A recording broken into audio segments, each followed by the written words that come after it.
सय्यिदुल अंबिया वल मुरसलीन मुहम्मद व आलिहि व सहबिहि व अज़वाजिहि व मन तबिअहुम व मन दअा बिदाअवतिहि इला यौमिद्दीन।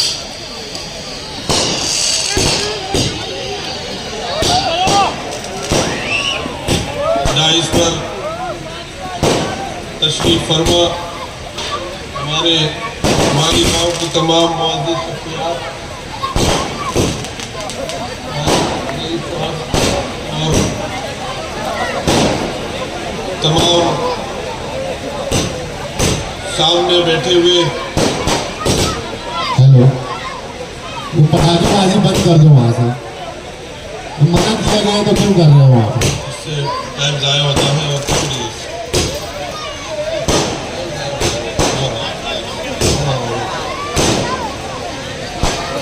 सामने बैठे हुए मेरे मोहतरम बुजुर्ग नौजवान और प्यारी माएँ और बहनें जिन तक की आवाज़ पहुँच रही है, उन सबको मैं दिल की गहराइयों से सलाम पेश करता हूँ। बराए करम अपने पैसे को इस तरह से ज़ाया ना करें, अपनी एनर्जी वेस्ट ना करें, ये ठीक नहीं है। वक्त भी इससे ज़ाया होता है।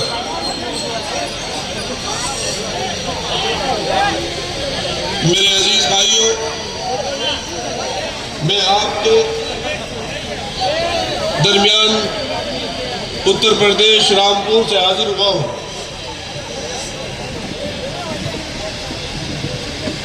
आप सब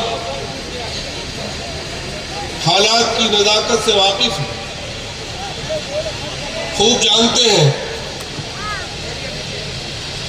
कि इस वक्त हमारे प्यारे वतन को किन चीज़ों की ज़रूरत है।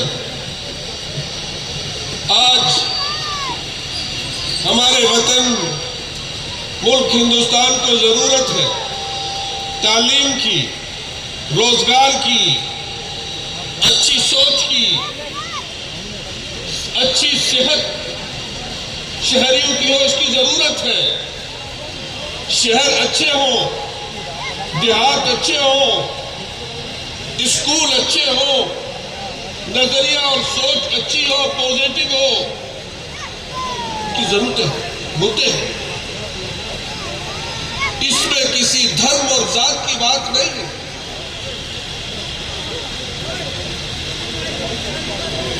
अभी लखनऊ में एक यूनिवर्सिटी के दरमियान मुझे बुलाया गया था। वहां और भी ऑनरेबल मेंबर ऑफ पार्लियामेंट और सीनियर मेंबर ऑफ पार्लियामेंट भी थे। मैंने उन सबके सामने ये गुजारिश की, आज मैं उसको आपके जरिए दोहराता हूँ, आप तक पहुंचाता हूँ कि बराबर में हमारे मुल्क चाइना है, जिसने सारी दुनिया को अपने मैन्युफैक्चर्स आइटम से पाट दिया और दुनिया की इक्तिसादियात पर काबू पा लिया। क्या ऐसा नहीं हो सकता कि हमारे वतन में हर जगह तालीम, सेहत के मराकिज हो और सारी दुनिया हिंदुस्तान इल्म हासिल करने के लिए आए? क्यों नहीं हो सकता?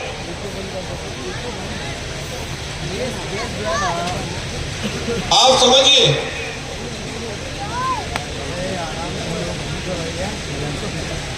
बहुत गहरी बात, छोटी सी बात जो मैं कहना चाहता हूं।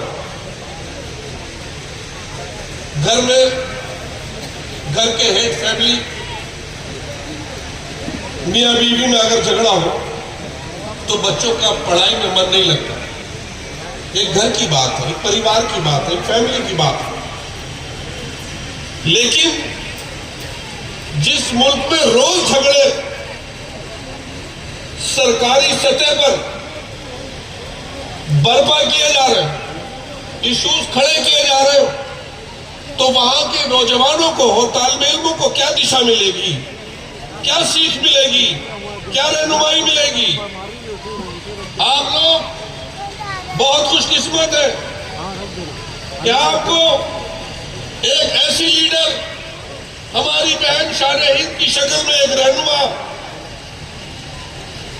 एक बहन मिली है, जो मुझे उम्मीद है कि एक दिन वो पार्लियामेंट में इकरा हसन की तरह नासिक जिले की नुमाइंदा बनेंगी। मैं ये बात पूरे यकीन के साथ कहता हूं कि अगर ये यूपी के किसी जिले से एमपी के लिए समाजवादी का टिकट इनको मिले तो सारे हिंदुस्तान, सारे हिंदू और मुसलमान, सिख, ईसाई इनको पार्लियामेंट में पहुंचा देते हैं। आज आपके लिए मौका है। समाजवादी पार्टी देश की तीसरी सबसे बड़ी पार्टी इस वक्त बनकर उभरी है, जो मुल्क की पॉलिसी बनाने में महत्वपूर्ण हिस्सा ले रही है। देश के सबसे बड़ी रियासत उत्तर प्रदेश की सबसे बड़ी पार्टी है और देश की तीसरे नंबर की पार्टी है, और मौजूदा सरकार बैसाखियों पर चल रही है, न जाने कब गिर जाए। इसलिए आप इस मौके को गवाइए मत। अपनी बहन का सम्मान और इज्जत आपके हाथों में है। इनको आप बढ़ाएंगे तो कल सेंटर में एक सेकुलर मजबूत ताकत होगी। तो पावर लूम के लिए जो बिजली उत्तर प्रदेश में अखिलेश जी ने बहुत कम दामों पर दी थी, 65 रुपए फी लूम की थी, वो यहां पर भी होगी और उसका फायदा यहां भी होगा। अपने वोटों को किसी जज्बात में आकर तकसीम होने से बचाइए। यहां दो नदियां बहती हैं जो गंगा जमुनी तहजीब की अलामत और निशानी है।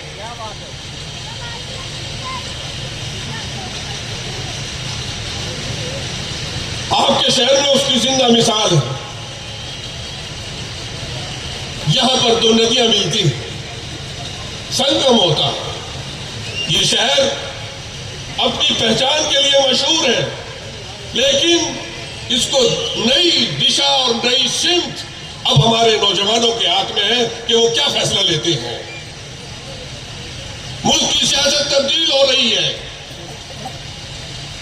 अब लोग वोट नफरत पर नहीं देंगे। आने वाले वक्तों में वो वक्त चला गया। अब लोग वोट मुद्दों पर दिया करेंगे। कौन उनके बच्चों और नस्लों को तालीम देगा, कौन उनके नौजवानों को रोजगार देगा, कौन मुल्क की शान को बुलंद करेगा, कौन शान हिंद को मेंबर ऑफ पार्लियामेंट बनाएगा, इस पर लोग सोचेंगे। ये तभी होगा। देखिए, मुल्क में तहरीकें उठती हैं, जलसे जुलूस होते हैं, यह हक है। संविधान ने, कॉन्स्टिट्यूशन ने हक दिया। शाहीन बाग मूवमेंट चला, संविधान के हिसाब से चला। हमारे सुप्रीम कोर्ट के जजेस जब मीडिएशन के लिए वहां आए और हमारी बहनों से उन्होंने मुलाकात की, इतने मुतासिर हुए। उन्होंने कहा कि हमें तो पता ही नहीं था कि बुर्का पहनने वाली और पर्दा करने वाली और सर पर स्कार्फ रखने वाली अपने माफी जमीन को, कॉन्स्टिट्यूशन को, लॉ को इतने बेहतर तरीके से बयान कर सकती है। और इतना बड़ा मूवमेंट वो चला और कामयाबी के साथ इख्तिताम पर पहुंचा।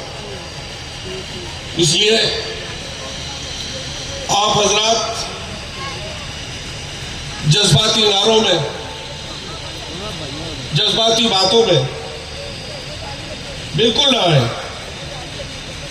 जिस तरह से हमारी दो आंखें हैं, हमारे दो हाथ हैं, मैं कहता हूं हिंदुस्तान में रहने के लिए हमारे दो भाई हैं, हिंदू और मुसलमान। एक अगर खत्म होता है तो दूसरा बिल्कुल जाये हो जाता है। इंसान की खूबसूरती, भारत की खूबसूरती खत्म हो जाती है। माननीय अखिलेश यादव जी ने जो विजन रखा पीडीए का, पिछड़ा, दलित और अगाड़ी और अल्पसंख्यक, और उन्होंने जिस तरह से सारे समाज के लोगों को और खुसूसन उन लोगों को जो महरूम है तालीम से, तरक्की से, तरबियत से, उनको शामिल किया, जिसके नतीजे में बहुत रोकने के बावजूद भी 37 सीटें आई,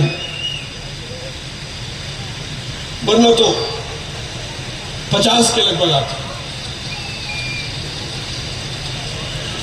तो मुझे उम्मीद है इंशाअल्लाह मालीगांव के हमारे नौजवान, हमारी माँ और बहनें बहुत संजीदगी से, हमारी बहन जिसका नाम ही अल्लाह ने उनसे वालिदैन के जरिए से शान हिंद लिख दिया है, रख दिया है, तो वो एक दिन शान हिंद की अलामत बनकर पार्लियामेंट में आपकी आवाज उठाएंगी।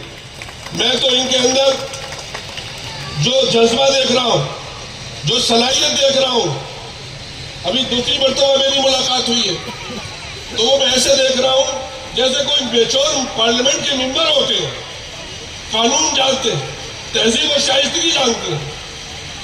तो इकरा हसन भी एक ऐसे इलाके से आती है जहां पर 40% मुस्लिम है, 30% मुस्लिम है और 60% नॉन मुस्लिम भाई उसको अपना कायद और रहनुमा बनाकर भेज सकते हैं, तो क्या नासिक वाले नहीं भेज सकते?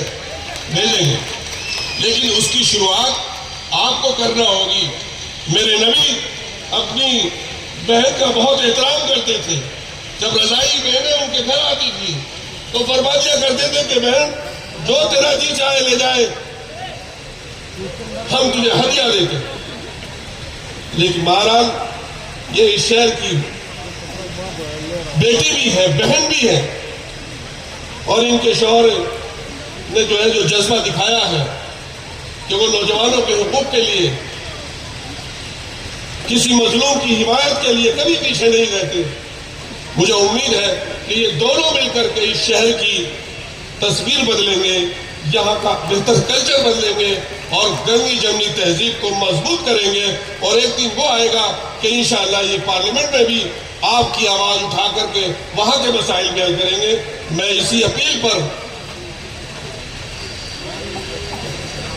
असेंबली की होने वाले इलेक्शन में असेंबली के लिए आप इसकी बात कर रहे हैं, मैं तो अगली बात कर रहा हूं। इंशाल्लाह ये तो फाइनल है, असेंबली में तो इनके पहुंच गई है।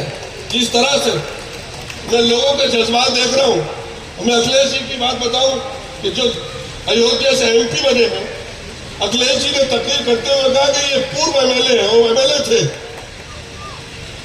तो लोगों ने पूछा तो कहा कि अब ये हो गए MP, तो मैं इसीलिए कह रहा हूं कि ये MLA तो बन गई, अब तो इन्हें इंशाअल्लाह MP बनना है। आने वाली 20 तारीख को आप इन्हें जल्दी से असेंबली में पहुंचाइए, न जाने कब इलेक्शन हो ये पार्लियामेंट में पहुंचेंगे इंशाअल्लाह, अल्लाह ने चाहा तो। मैं इस अपील पर, और फिर आप गौर कीजिए, उत्तर प्रदेश को, देश की सबसे बड़ी रियासत को, जो देश की तकदीर बदलती है, उसको यहाँ से क्या मैसेज आएगा?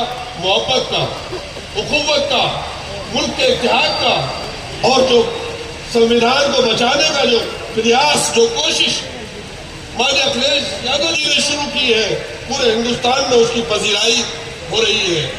मैं इन अल्फाज के साथ अपनी बात खत्म करता हूं और दुआ करता हूं कि समाजवादी पार्टी महाराष्ट्र में जितने भी लोग उसके खड़े हैं वो इंशाअल्लाह कामयाबी से हमकिनार होंगे और गंगा जमनी तहजीब और कॉन्स्टिट्यूशन की हिफाजत करेंगे और मुल्क के जो असल मुद्दे हैं, जो मसाइल हैं नौजवानों के, बच्चों के, सेहत के, एजुकेशन के, उसको बेहतर से बेहतर करने की कोशिश करेंगे।